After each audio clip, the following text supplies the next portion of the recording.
الحمد لله الحمد لله وكفى والصلاة والسلام على عباده الذين اصطفى ما بعد فأعوذ بالله من الشيطان الرجيم بسم الله الرحمن الرحيم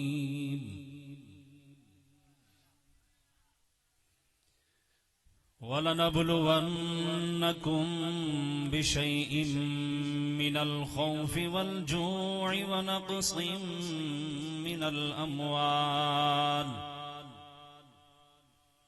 وَنَقْصٍ مِّنَ الْأَمْوَالِ وَالْأَنفُسِ وَالثَّمَرَاتِ وبشر الصابرين الذين إذا أصابتهم مصيبة قالوا إنا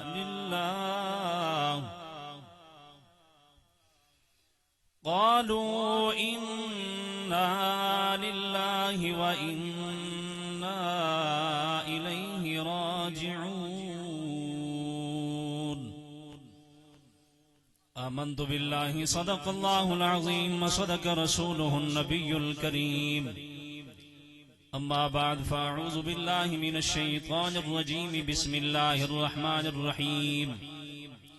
لا يؤمن أحدكم حتى أكون أحب إليه من والده وولده والناس أجمعين صدق الله العظيم وصدق رسوله النبي الكريم إن الله وملائكته يصلون على النبي يا أيها الذين آمنوا صلوا عليه وسلموا تسليما اللهم صل على سيدنا ومولانا محمد وعلى آل سيدنا ومولانا محمد وبارك وسلم وصلوا عليه الصلاة والسلام عليك يا سيدي يا رسول الله الصلاة والسلام عليك يا سيدي يا خاتم النبيين وعلى آلك وصحابك يا سيدي يا محمد رسول الله جے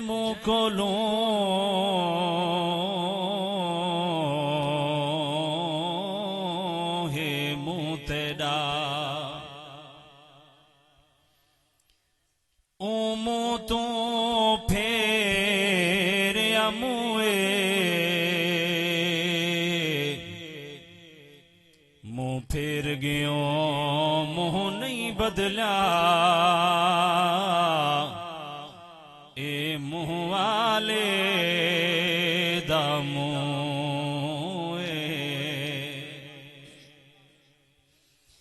جے منہ کلو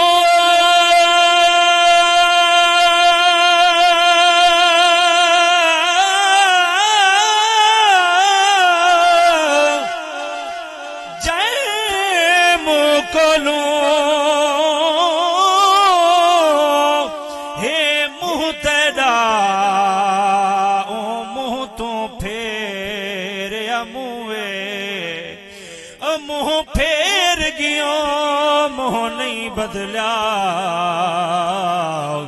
اے منہ والے دا منہ تو دیکھ گھنی دی محشر وچ سب تک کھڑ سن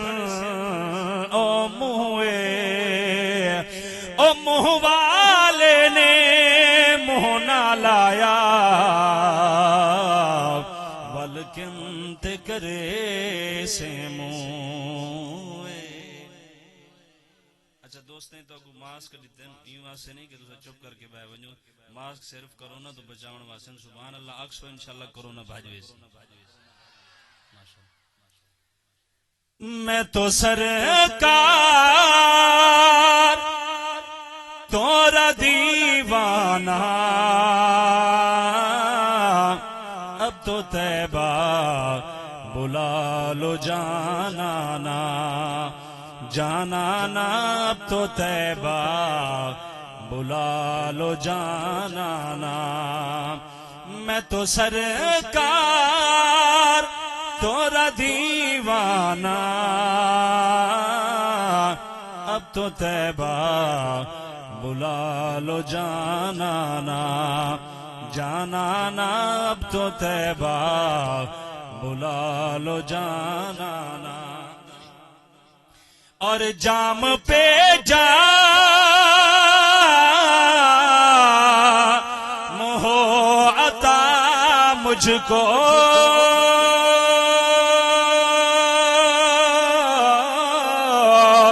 جام پہ جام ہو عطا مجھ کو رہے آباد تیرا میں خانہ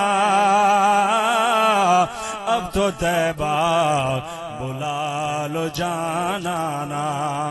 جانا نا اب تو طیبہ بلا لو جانا نا زین بھائی تھوڑی نظر کہ آقا آپ آئے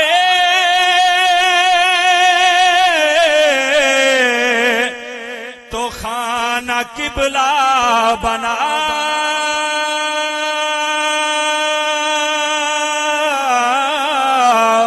آقا آپ آئے تو خانہ قبلہ بنا اس سے پہلے تھا یہ صنم خانہ اب تو طیبہ بلا لو جانا نا جانا نا اب تو طیبہ بلا لو جانا نا حمد و ثنا کے بعد میرے نہایت واجب الاحترام علماء کرام قرہ حضرات شناخان مصطفیٰ جتنے بھی وہ اللہ تعالیٰ قبول فرما کے قبر اور حشر کے اندر بہتر اجر عطا فرمائے. ٹائم کی بڑی قلت ہے تو میں اپنے ٹائم کے اندر انشاءاللہ اختتام کر دوں گا. اللہ کریم نے اپنی لاریب بعیب کتاب قرآن مجید فرقان حمید لا شک کتاب کے اندر ارشاد فرمایا. قبلہ بھی وہ آیت پڑھ رہے تھے تو میں تھوڑا سا اسے آگے بیان کروں گا. رب نے فرمایا وَلَنَبْلُوَنَّكُمْ بِشَيْءٍ مِّنَ الْخَوْفِ وَالْجُوعِ وَنَقْصٍ مِّنَ الْأَمْوَالِ وَالْأَنفُسِ وَالثَّمَرَاتِ وَبَشِّرِ الصَّابِرِينَ. جس کو قرآن سے جتنی محبت ہے اتنی محبت سے کہہ دیں سبحان اللہ. اللہ کریم نے فرمایا کہ ہم ضرور تمہیں آزمائیں گے. ہم دنیا میں ہیں تو آزمائش کے لیے ہیں. اللہ کریم اپنے بندے کو اس دنیا میں آزماتا ہے بشئی چند چیزوں کے ساتھ. وہ چیزیں کون سی ہیں؟ من الخوف، اللہ کریم خوف دے کے آزماتا ہے. کبھی اولاد کے چلے جانے کا خوف. اگر میرے بھائی سٹیج پر بیٹھے ہیں تو توجہ کیجئے گا. کبھی والدین کے چلے جانے کا خوف، کبھی مال کے چلے جانے کا خوف، کبھی اولاد کے چلے جانے کا خوف، کبھی اپنی جان جانے کا خوف. اللہ تبارک و تعالی فرماتا ہے کہ میں اپنے بندوں کو آزماتا ہوں کہ وہ اس حالت میں بھی میں رب کا شکر ادا کرتے ہیں یا کہ نہیں کرتے. اس حالت میں بھی کیا وہ میرے بنتے ہیں کہ نہیں بنتے. اللہ کریم نے ایک اور مقام پہ سورۃ یونس 11ویں پارے کے اندر رب نے فرمایا وَإِذَا مَسَّ الْإِنسَانَ الضُّرُّ دَعَانَا لِجَنبِهِ أَوْ قَاعِدًا أَوْ قَاعِمًا فَلَمَّا كَشَفْنَا عَنْهُ ضُرَّهُ مَرَّ كَأَن لَّمْ يَدْعُونَا إِلَىٰ ضُرٍّ مَّسَّهُ. اللہ کریم نے فرمایا کہ جب انسان کو کوئی تکلیف پہنچتی ہے، توجہ کے ساتھ بیٹھیں، تو وہ پہلو کے بل یا بیٹھ کر او قائمہ یا کھڑے ہو کر میں رب سے اس تکلیف کے دور ہونے کے لیے دعا کرتا ہے۔ رب فرماتا ہے فلما کشفنا عنہ ضرہ مر کأن لم یدعونا الی ضر مسا۔ رب فرماتا ہے کہ جب ہم اس کی اس تکلیف کو دور فرما دیتے ہیں، اس کی اس بیماری کو دور فرما دیتے ہیں، اس کی اس تکلیف کو جب ہم دور کر دیتے ہیں تو گویا کہ وہ ایسے محسوس کرواتا ہے کہ اسے کچھ ہوا ہی نہیں تھا۔ رب فرماتا ہے جب بیماری کی حالت میں تھا، جب تکلیف کی حالت میں تھا، تو رب فرماتا ہے کہ مجھ سے دعائیں کیا کرتا تھا۔ جب وہ تندرست ہو گیا ہے، صحت یاب ہو گیا ہے، بیماری سے نجات مل گئی، تکلیف اس سے دور ہو گئی، تو رب فرماتا ہے اب ایسا محسوس کرواتا ہے، ایسا لگتا ہے کہ اسے کچھ ہوا ہی نہیں تھا۔ رب فرماتا ہے میں آزمائش دے کے یہ اپنے بندوں کو پہچاننا چاہتا ہوں، اپنے بندوں کی وفا دیکھنا چاہتا ہوں کہ وہ میں رب العالمین سے کیسے وفا کرتے ہیں۔ رب فرماتا ہے میرے بندے اگر تو نے میری نماز نہیں پڑھی، میری عبادت نہیں کی، میں نے تیرے رزق میں کمی کی، اونچی آواز کے ساتھ بول دیں، اگر تو نے روزے نہیں رکھے، میں نے تیری روزی میں کوئی کمی نہیں کی، اگر تو نے کسی دوسرے کی عزت کو لوٹا، میں نے تیری عزت کے اندر کمی نہیں آنے دی، اگر تو نے میرے جتنے بھی احکام ہیں اس کی نافرمانی کرتا رہا، رب فرماتا ہے کبھی میں نے تیرے اوپر پکڑ نہیں کی۔ میں رب کی وفا بھی دیکھ اور اپنی وفا کو بھی دیکھ، جب میں تجھے تکلیف سے دور کر دیتا ہوں فلما کشفنا عنہ ضرہ مر کأن لم یدعونا الی ضر مسا۔ رب فرماتا ہے جب وہ بیماری ختم ہو جاتی ہے، جب وہ تکلیف دور ہو جاتی ہے تو وہ گویا ایسے محسوس کرواتا ہے کہ اسے پہلے کچھ ہوا ہی نہیں تھا۔ من الخوف، اللہ تبارک و تعالی خوف دے کے آزماتا ہے۔ حضرت رابعہ بصری رحمت اللہ تعالی علیہ، آپ سرکار کی بارگاہ میں ایک بندہ حاضر ہوا، اور میں آپ کو یہ بتاتا چلوں کہ رابعہ بصری تھی کون؟ بول دیں یار سبحان اللہ۔ حضرت بی بی رابعہ بصری وہ عورت تھی، اللہ کی وہ نیک بندی تھی کہ انہوں نے ایک مرتبہ یہ نیت کر لی کہ میں رب کے گھر کا طواف کروں گی اس حالت میں کہ اپنے سر کو سجدے میں رکھ کر ایسے ہی جاؤں گی کعبہ کا طواف کرنے کے لیے۔ علماء فرماتے ہیں کہ اس کو 15 سال لگ گئے، جاتے جاتے سجدے سے سر نہیں اٹھایا، اپنے سر کو اوپر نہیں کیا، ایسے ہی زمین سے گھسیٹتے ہوئے اپنے سر کو سجدے میں رکھتے ہوئے جب کعبہ کے قریب پہنچی تو اس رب کعبہ نے فرمایا اے میرے کعبہ، لوگ تیرا طواف کرتے ہیں، آج میں خود فرما رہا ہوں یہ رابعہ تیرا طواف نہ کرے، تو اپنی جگہ چھوڑ کے اس میری رابعہ کا طواف کرنے لگے۔ وہ رابعہ بصری، اس کی بارگاہ میں ایک بندہ حاضر ہوا،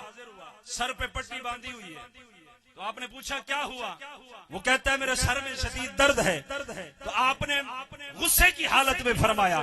جا نکل جا میری دربار سے۔ وہ بندہ حیران ہو گیا کہ آج رابعہ بصری کو ہوا کیا ہے، پوچھتا ہے کہ بی بی خیر تو ہے، مجھے ایسے کیوں نکالا جا رہا ہے؟ تو وہ کہتی ہیں کہ جب رب نے تجھے صحت دی تھی، جب رب نے تجھے تندرستی دی تھی، جب رب نے تجھے جوانی دی تھی، جب رب نے تجھے ہٹا کٹا نوجوان بنایا تھا، کیا اس وقت بھی تو نے لوگوں کو بتایا تھا کہ رب نے مجھے صحت دی ہے، رب نے مجھے تندرستی دی ہے؟ آج تھوڑی سی تکلیف آ گئی تو لوگوں کو بتاتا پھرتا ہے کہ مجھے سر میں درد ہے۔ اس رب کی وہ نعمت کو تو یاد کر، اگر رب تجھے تکلیف دے رہا ہے تو حضور فرماتے ہیں میرا امتی جب بھی کسی تکلیف میں آتا ہے اللہ کریم اس کے گناہوں کو معاف فرماتا جاتا ہے۔ سمجھ آ رہی ہے جناب؟ فرمایا کہ میری بارگاہ سے نکل جا۔ تو میں عرض کر رہا تھا کہ اللہ تعالیٰ خوف دے کر آزماتا ہے، کبھی اولاد کے چلے جانے کا خوف، کبھی والدین کے چلے جانے کا خوف، اور کبھی اللہ کریم اپنی جان جانے کے خوف دے کر لوگوں کو آزماتا ہے۔ کیا اس حالت میں بھی میں رب کا شکر ادا کرتے ہیں کہ نہیں کرتے؟ اس حالت میں بھی کیا وہ میرے بندے بنتے ہیں کہ نہیں بنتے؟ مجھے آواز کے ساتھ بول دیں۔ آگے رب نے فرمایا من والخوف والجوع، بھوک دے کے اللہ کریم آزماتا ہے۔ حضور علیہ الصلوۃ والسلام قربان جاؤں، لقد کان لکم فی رسول اللہ اسوۃ حسنہ، حضور علیہ الصلوۃ والسلام نے فرمایا اگر کوئی میری امت کا کوئی غریب ہو، غربت سے تنگ ہو، میں محمد کی سیرت کو پڑھ لے، میں محمد نے امت کی خاطر اپنے پیٹ پہ 2 پتھر باندھے۔ اگر وہ نبی چاہتے تو جنت سے اعلیٰ کھانے منگوا سکتے تھے، تو حضور نے فرمایا کہ لوگوں میں نے اپنی امت کے غرباء کی خاطر اپنے پیٹ پہ 2 پتھر باندھنا یہ گوارا کیے کہ کہیں لوگ یہ نہ کہیں کہ وہ نبیوں کا سردار تھا، جنت سے کھانے منگوا کے کھایا کرتا تھا، ہم کیا کریں؟ حضور نے فرمایا جب یہ بات تیرے ذہن میں آئے کہ رب نے مجھے کھانے کے لیے تھوڑا دیا ہے، غربت اتنی ہے کہ گھر چلتا ہی نہیں ہے، تو میں محمد کے اسوہ کو دیکھ لینا، میں محمد تیری خاطر اپنے پیٹ پہ پتھر باندھ کے بھیجتا رہا، میں محمد تیری خاطر، غریب لوگوں کی خاطر۔ آج ہمارا کیا حال ہے کہ ہم اپنے کپڑوں کا دھیان کرتے ہیں، اپنے بستر کا خیال کرتے ہیں، اپنے گھر کا خیال کرتے ہیں، اپنی گاڑی کا خیال کرتے ہیں، اپنے علاقے کا خیال کرتے ہیں، لیکن کرتے ہیں کچھ نہیں کرتے تو ایسا کرتے ہیں کہ پڑوسیوں کا جو حق ہے وہ ہم کھا جاتے ہیں، ہم پڑوسیوں کا خیال نہیں رکھتے، ہمسایوں کا خیال نہیں رکھتے۔ حضور علیہ الصلوۃ والسلام نے فرمایا کہ اے میرے امتیو، حرمت الجارے کا حرمت امہ، اپنے پڑوسی کی اتنی ایسی عزت کرو جیسے تم اپنی سگی ماں کی عزت کیا کرتے ہو۔ پڑوسیوں کے بڑے حقوق ہوتے ہیں، اس لیے ہماری سرائکی میں کہا جاتا ہے نا کہ ہمسایہ ماں جایا، آدھے ہو نا کچھ بولو جے یار سبحان اللہ۔ حرمت الجارے کا حرمت امہ، جیسے تم اپنی ماں کی عزت کرتے ہو پڑوسیوں کے ساتھ بھی ایسے عزت سے پیش آیا کرو۔ تو حضرت عبداللہ بن مبارک رحمت اللہ تعالی علیہ، آپ سرکار کا دور ہے، آپ نے 40 سال محنت مزدوری کر کے، آخری بات کر کے میں اجازت چاہتا ہوں، 40 سال محنت مزدوری کر کے آپ نے حج کرنے کے لیے پیسے اکٹھے کیے کہ پیسے حلال کے ہوں گے جا کے میں حج کروں گا۔ بول دیں یار، اونچی آواز کے ساتھ بول دیں۔ 40 سال اس بندے نے محنت مزدوری کر کے حلال کا رزق اکٹھا کر کے اس نے یہ خیال کیا کہ ایک دن میں اللہ کے گھر جا کے حضور علیہ الصلوۃ والسلام کے روضہ پاک کی جالیوں کے سامنے جا کے حضور کے روضے کی بھی زیارت کروں گا، اللہ کے گھر کعبہ کا طواف بھی کروں گا۔ تو وہ 40 سال کے بعد جب پیسے اکٹھے ہو گئے تو فرماتے ہیں کہ صبح جانا تھا، یہ بات بڑی قابل غور ہے، صبح ہی جانا تھا تو فرماتے ہیں کہ رات کو میری بیٹی تھی ایک، اس نے کہا ابا آج مجھے گوشت کھانے کا دل کر رہا ہے، مہربانی کریں آپ مجھے کہیں سے گوشت لا کے دیں۔ علماء جانتے ہیں میں آپ سے مخاطب ہوں، آپ نے فرمایا بیٹی اگر میں گوشت لا کے دیتا ہوں تو وہ پیسے کم پڑ جائیں گے، حج پہ جانا ہے۔ بیٹی نے کہا نہیں بابا مجھے تو آج ہی گوشت کھانا ہے۔ آپ نے فرمایا بیٹی پیسے کم پڑ جائیں گے، عرض کرتی ہے بابا مجھے تو آج گوشت کھانا ہے۔ آپ نے فرمایا چلو ایسا کرتے ہیں میں حج سے ہو کر جب واپس آؤں گا نا اپنی بیٹی کی یہ خواہش پوری کر دوں گا۔ بیٹیوں والے بیٹھے ہو، بیٹی نے بار بار ضد کی، اپنی خواہش بار بار ظاہر کی، تو جو بیٹیوں والے ہیں وہ بہتر جانتے ہیں جب بیٹیاں کسی چیز کی خواہش کریں تو والدین دن رات ایک کر کے اپنی بیٹی کی ہر خواہش کو پورا کرتے ہیں، کیونکہ وہ جانتے ہیں کہ میری بیٹی چند دن میرے گھر کے اندر مہمان ہے، یہ چلی جائے گی، وہ جو بھی زبان سے بولتی جاتی ہے والد ہو یا والدہ ہو اس کی ہر خواہش کو پورا کرنے کے لیے زور لگاتے ہیں۔ سمجھ آ گئی جناب؟ آپ نے فرمایا بیٹی نہیں، تو اس نے کہا کہ ابا حضور چلو ایسا کرتے ہیں کہ آپ نہیں لے کے دے سکتے تو کوئی بات نہیں، ہمسایوں کے گھر سے گوشت کی خوشبو آ رہی ہے تو کیوں نہ ان سے لیا جائے، وہاں جا کے تو میرے لیے لے کے آ سکتے ہیں نا۔ تو بیٹی کی ضد کے آگے باپ ہار گیا، اس نے پلیٹ اٹھائی، اور ایک مسئلہ بھی یہاں میں آپ کو بتاتا چلوں، مسئلہ ہے کہ حضور علیہ الصلوۃ والسلام نے فرمایا کہ لوگوں جب کوئی ایسی چیز پکاؤ نا تو ساتھ والے ہمسایوں کو بھی دیا کرو۔ حضور نے فرمایا اگر ایسا نہیں کر سکتے اس کی وجہ کیا تھی کہ کیوں دیا کرو؟ اس وجہ سے کہ ساتھ والے ہو سکتا ہے کہ غریب ہوں، ساتھ والے ہو سکتا ہے یتیم ہوں، ہو سکتا ہے مسکین ہوں، ان کے پاس اتنے پیسے نہ ہوں کہ وہ گوشت کھا سکیں، تو وہ خوشبو ان کو یہ احساس دلاتی رہے گی کہ اللہ کریم ہمیں بھی دیتا، آج ہم بھی وہ گوشت کھاتے۔ تو حضور فرماتے ہیں اگر ایسا نہیں کر سکتے تو دوسرا راستہ آپ نے بتایا، چلو پھر ایسا کر لیا کرو، جب بھی ایسی کوئی چیز پکاؤ کوشش کیا کرو کہ اس کی خوشبو ہمسایوں کے گھر تک نہ جائے۔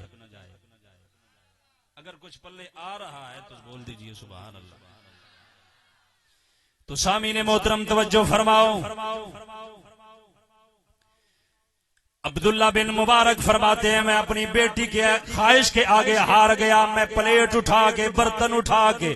ہمسایوں کے گھر جا کے اسے دروازے پر جا کے دستک دی، اندر سے ایک عورت باہر نکلی، اب پوچھتی ہے کون ہو؟ کہتا ہے میں ساتھ والا ہمسایہ عبداللہ آیا ہوں، کیا کرنے آئے ہو؟ کہتے ہیں جی سنا ہے کہ تمہارے گھر کے اندر گوشت پکا ہے، میری بیٹی کی خواہش ہے کہ گوشت لے کے آؤ، بیٹی کی ضد کی وجہ سے آج میں برتن لے کے آیا ہوں، مہربانی فرماؤ اگر ہو سکے تو وہ گوشت کے کچھ پلیٹ کچھ اس برتن میں بھی ڈال دو، میری بیٹی کی ضد پوری ہو جائے۔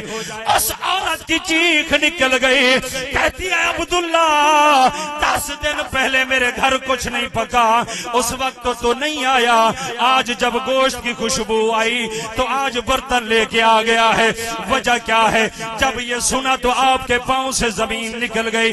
اپنے آپ سے کہتے ہیں اے عبداللہ تو 40 سال اپنی حج کے لیے پیسے اکٹھے کرتا رہا، اپنے حج کرنے کے لیے پیسے جوڑتا رہا، تجھے ساتھ والے ہمسایوں کے حق کا پتہ نہیں چلا کہ ساتھ والے 10 دن سے کچھ کھایا ہی نہیں، کچھ پیا ہی نہیں، ان کے پاس اتنی مالیت ہی نہیں کہ وہ کچھ پکا سکے، وہ اپنے دل ہی دل کی میں اپنے آپ کو کوس رہے ہیں۔ کہتے ہیں کہ اے اماں آپ پریشان نہ ہو، آپ گھبرائیں نہ، میں آپ کے لیے کچھ کرتا ہوں، اگر ہو سکے تو چند بوٹیاں تھوڑا سا سالن اس برتن میں ڈال دے، میں اپنی بیٹی کو جا کے اس کی ضد کو پورا کر کے آتا ہوں۔ وہ عورت کہتی ہے کہ عبداللہ اگر تجھے گوشت کی خوشبو آ گئی ہے پھر یہ بھی پتا ہوگا کہ ہم نے گوشت کس چیز کا پکایا ہے۔ فرماتے ہیں مجھے نہیں پتا کہ کون سی چیز پکائی ہے۔ وہ عورت رو کے کہتی ہے عبداللہ 10 دن سے میرے گھر میں کچھ نہیں تھا، میں آج گئی ہوں جنگل کے اندر یہ سوچ کر کے کہ میں جاؤں کوئی درندہ مجھے کھا جائے گا، میں اس دنیا میں نہیں رہوں گی، میں مر جاؤں گی، اپنے بھوکی بچیوں کو تو نہیں دیکھ سکوں گی، ان کے چہروں کو کیسے دیکھوں؟ جب ان کے چہرے مرجھائے دیکھتی ہوں میری آنکھوں سے آنسو آ جاتے ہیں، اس خیال سے جنگل میں گئی ہوں کہ کوئی درندہ مجھے کھا جائے، اپنی بچیوں کے لٹکتے ہوئے چہرے نہ دیکھ سکوں۔ جب میں جنگل میں پہنچی دیکھا کہ ایک مردار پڑا ہوا تھا، میرے دل نے کہا کہ اے عورت اگر ایسا کر اس مردار کو لے کے پکا لے کھا لے، تو وہ نبی پاک کا بھی فرمان ہے اور رب کا بھی کلام ہے کہ وَإِذَا انما حرم علیکم المیتۃ والدم ولحم الخنزیر وما اہل بہ لغیر اللہ فمن اضطر غیر باغ ولا عاد فلا اسم علیہ۔ اللہ کریم بھی فرماتا ہے کہ اگر مجبوری کی حالت میں مردار کھا لیا جائے تو اس بندے کو کوئی گناہ نہیں ہوتا، اس کو کوئی عیب نہیں آتا۔ حضور نے بھی فرمایا مجبوری کی حالت میں جان بچانے کے لیے اگر حرام بھی کھانا پڑے، اگر مردار بھی کھانا پڑے تو کوئی حرج نہیں۔ وہ کہتی ہیں کہ میرے دل نے کہا کہ مرنے سے بہتر ہے کہ مردار کو پکایا جائے، میں مردار کا گوشت لے کے آئی ہوں، اپنی بچیوں کو وہ مردار کا گوشت کھلا رہی۔ اللہ اکبر کبیرہ، توجہ فرمائیں ساتھ والے کے حقوق۔ حضور نے کیا فرمایا کہ پڑوسیوں کے کیا حق ہیں؟ عبداللہ بن مبارک کی آنکھوں میں زاروں قطار آنسو جاری ہیں، کہتا ہے کہ عبداللہ زندہ بھی ہو، ساتھ بھی ہو، پیسے بھی ہوں، پھر بھی ان کے ہمسائے بھوکے رہیں، دل ہی دل کے اندر اپنے آپ کو کوستا جا رہا ہے۔ وہ عورت زاروں قطار روتی جا رہی ہے، جلدی سے دوڑ کے گھر گیا، وہ ساری 40 سال کی محنت کو، 40 سال کی پونجی کو اٹھا کر اس عورت کے دروازے پر دوبارہ آیا، کہتا ہے اماں میں تیری مدد کرنے کے لیے آیا ہوں، مہربانی فرماؤ کچھ میری یہ رقم قبول فرماؤ۔ جب عورت باہر نکلی تو وہ کہتی ہے عبداللہ تجھے تو پتہ چل گیا کہ ہم مردار کھا رہے ہیں، تو مہربانی فرمانا کسی دوسرے کو نہ بتانا، کسی علاقے میں جا کے اعلان نہ کروانا، محلے میں کسی کو پتہ نہ چلے کہ ہم مردار کا گوشت کھا رہے ہیں۔ عبداللہ رو کے کہتے ہیں کہ اماں میں تیرا اعلان کروانے کے لیے نہیں، میں تیرا مذاق اڑانے کے لیے نہیں، بلکہ میں اپنے پیسوں سے تیری مدد کرنے کے لیے آیا ہوں۔ وہ عورت عبداللہ بن مبارک کی یہ پیشکش قبول کرتی ہے۔ عبداللہ بن مبارک گھر چلے گئے، کہتے ہیں اس اماں کو اماں آج کے بعد پریشان نہ ہونا، آج کے بعد میں عبداللہ تجھ سے وعدہ کرتا ہوں میری بیٹی کھانا بعد میں کھائے گی، سب سے پہلے میں تیرے بچیوں کو کھانا کھلاؤں گا۔ جب صبح ہوئی لوگ اکٹھے ہو گئے، کہتے ہیں عبداللہ جلدی تیاری کرو چلیں حج پہ، قافلہ روانہ ہونے والا ہے۔ عبداللہ نے کہا اے میرے بھائیو تم جاؤ حج کے لیے، لگتا ہے رب نے آج بھی نہیں لگتا ہے اس بار بھی میں رہ گیا، اس بار بھی میری قسمت نے ساتھ نہیں دیا، میں نہیں جا سکتا۔ طرح طرح کے لوگ تھے، طرح طرح کی زبانیں تھی، کچھ لوگ تانا دینے لگے، کچھ لوگ ان کو دھوکہ باز کہنے لگے، کچھ لوگ ان کو فراڈیا کہنے لگے، لیکن قربان جاؤں عبداللہ کی شان پر ان کے دل میں تو کچھ اور ہی تھا۔ وہ لوگ چلے گئے حج پہ، جب واپس آئے عبداللہ کے دل کے اندر ایک اداسی سی پیدا ہوئی کہ چلو میں نہیں جا سکا، جو میرے محمد کے روضے کو چھو کے آئے ہیں جا کے ان کے پاؤں کو تو چوما تھا۔